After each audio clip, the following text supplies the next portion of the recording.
PDC와 아들러 철학은 어떤 관련이 있을까요? PDC는 아들러를 공부하고 실천하는 사람들이 만든 것입니다. 철학적으로 어렵기 때문에 쉬운 방법으로 전하기 위해서 매뉴얼을 만들었지요. 부모교육서인 PD, 그리고 교사교육을 위한 PDC를 만들었습니다. 자, 그러면 구체적으로 어떤 관련이 있는지 그 증거들을 한번 찾아보도록 할게요. 아들러 미움받을 용기에서 미움받을 용기라는 말을 씁니다. 우리는 타인의 기대를 충족시키기 위해서 살아가는 것이 아니라 각자 저마다의 자신의 삶을 용기 내어 살아가는 것이죠. 내가 타인에게 어떤 영향을 미칠지 살피는 것은 물론 중요하지만 다른 사람들이 나를 어떻게 바라볼지를 신경 써가면서 내 삶을 포기하는 것은 옳지 않다라고 여깁니다. 자, 그러면 PDC에서 어떤 부분에서 이런 내용이 나올까요? 바로 친절하며 단호한 교사의 이야기입니다. 단호하다라는 것은 나 스스로를 사랑하고 나의 존엄성을 지켜내는 것이죠. 그래서 PDC에서는 내가 노라고 생각하는 순간 노라고 얘기할 수 있는 용기가 있어야 된다라고 얘기합니다. 그것이 자기를 존중하는 것, 셀프 리스펙트를 의미합니다. 타인의 기대에 충족시키려 살지 않고 자신의 삶을 살아갈 수 있는 힘, 그 힘을 길러주는 것, 격려를 통해서 말이죠. 그것이 PDC의 첫걸음입니다. 아들러와 PDC 관계의 두 번째입니다. 아들러 이야기를 보면 개구리 이야기가 나옵니다. 개구리가 큰 우유통에 빠졌는데요.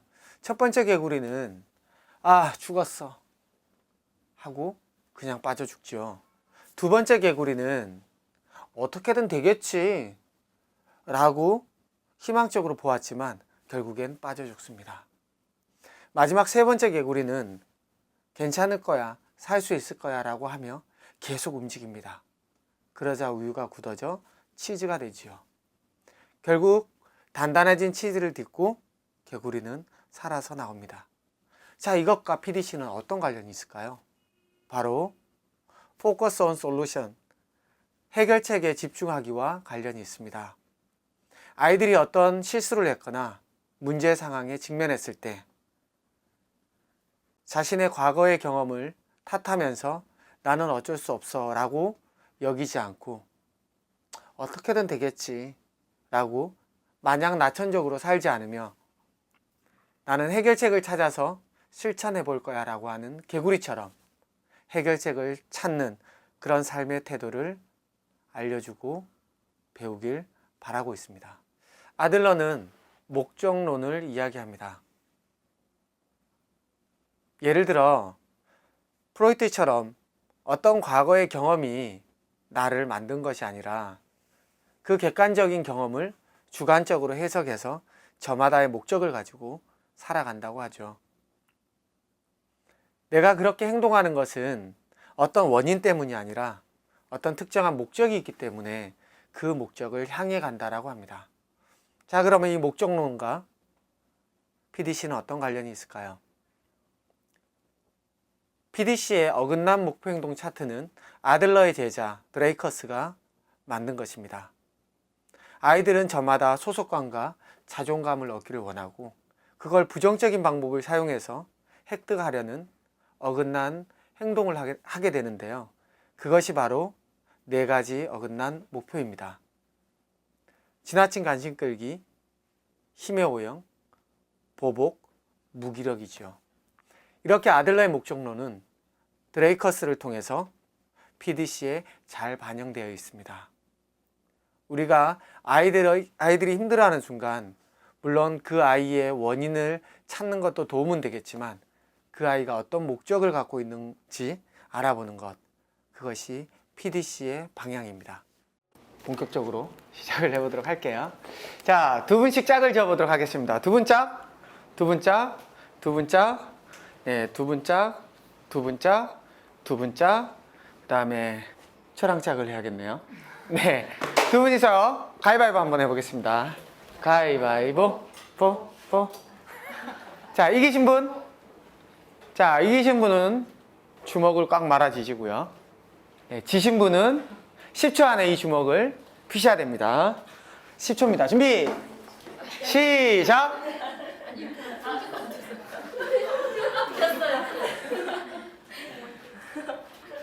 오, 그만! 주먹을 피시면서 어떤 느낌이 드셨는지, 생각이 드셨는지 말씀하실 분 계신가요? 꽉 쥔 힘을, 네, 피려고 하셨어요. 네. 저는 꽉 잡다가요. 네. 푸는 게 힘드실까봐 제가 그냥.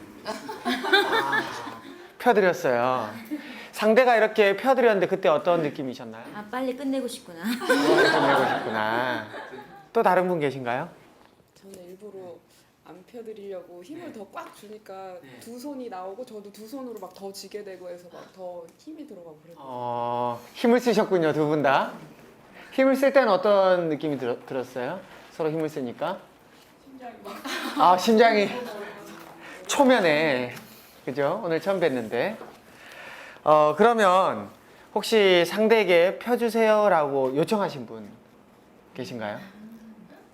펴주세요라고, 주먹 좀 펴주세요라고 요청하신 분 계신가요? PDC는 우리가 힘으로써 아이를 제압할 수도 있겠지만, 상과 벌로서 아이를 만날 수도 있지만, 어떻게 협력의 방법으로 아이를 만날 수 있을지, 어떻게 협력의 방법으로 다친 아이의 마음을 펼 수 있을지, 협력의 방법으로 그 아이가 힘을 긍정적으로 사용할 수 있을지에 대해서 얘기를 해보도록 하겠습니다. 그럼 PDC 하면 떠오르는 것들을 지금부터 좀 브레인스토밍을 해보도록 할게요. 자, PDC 하면 어떤 단어들이 생각나시나요? 존중, 훈육,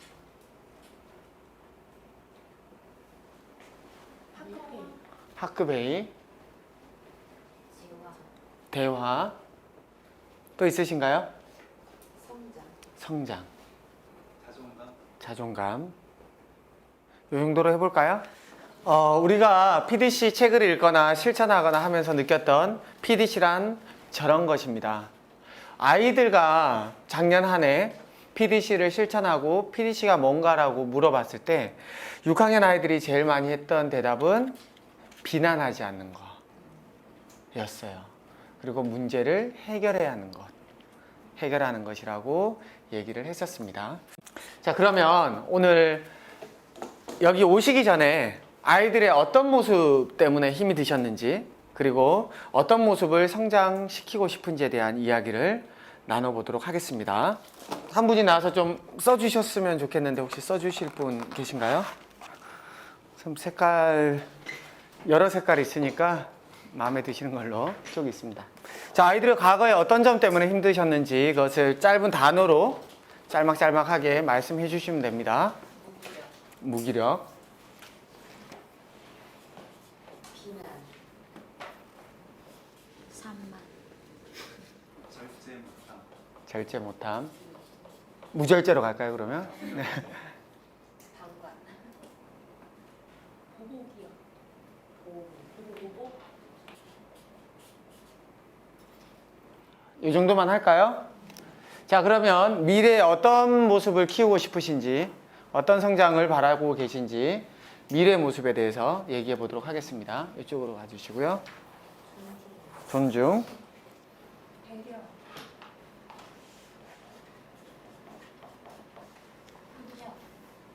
문제 해결과 의사소통 능력.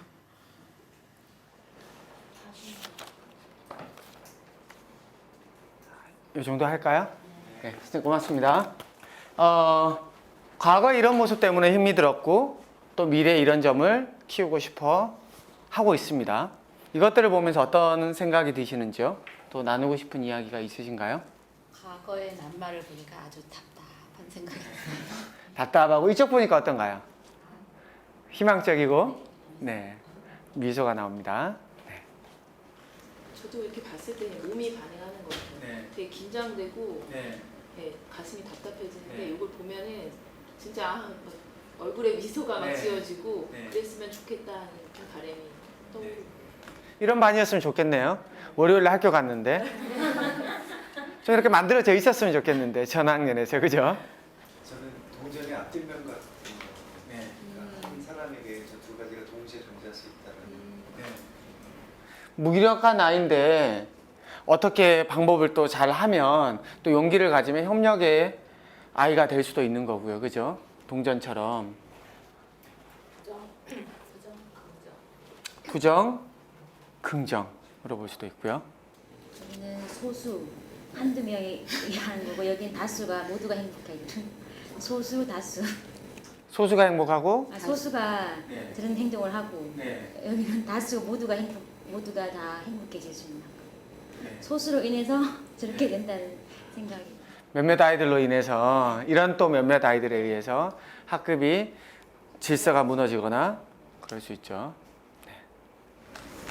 저는 의식 수준이라는 생각도 들었어요. 네. 좀 본능적이고 네. 자기 행동에 이런 수준이라면 저쪽은 조금 더 예, 의식 수준이 높은 걸 의미하는 것 같습니다.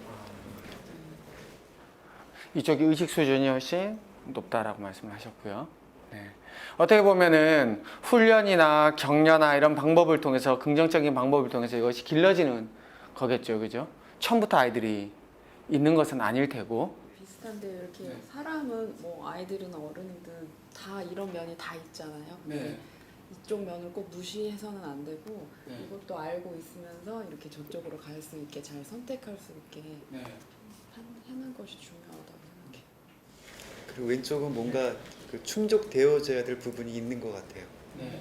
예, 해결되어져야 될 부분 네. 그런 게 있고 이렇게 진행되지 않을까. 충족되어져야 될 게 있고 해결돼야 될 게 있고 그렇지 못한 상태에서 이런 부정적인 행동들이 좀 더 소속감을 더 갖고 싶고 내가 더 중요한 존재이고 싶은데 그렇지 못했을 경우 폭력을 쓴다든지 아니면은 소음을 만들어서 나에게 관심을 끌게 한다든지 이런 방법을 사용할 수도 있겠네요. 그죠? 그러면 과거와 미래 중에서 우리가 전통적으로 얘기하는 학문적 성취, 아카데믹 어치브먼트와 관련된 것들이 보이시나요? 주로 뭐와 관련이 있나요? 네, 사회적 성품과 관련이 있죠. 그죠? 우리들이 기르고자 하는 것은 대부분 사회적 성품과 관련이 있습니다. 지금 여기 모이신 분들은. 그럼 외국도 이럴까요?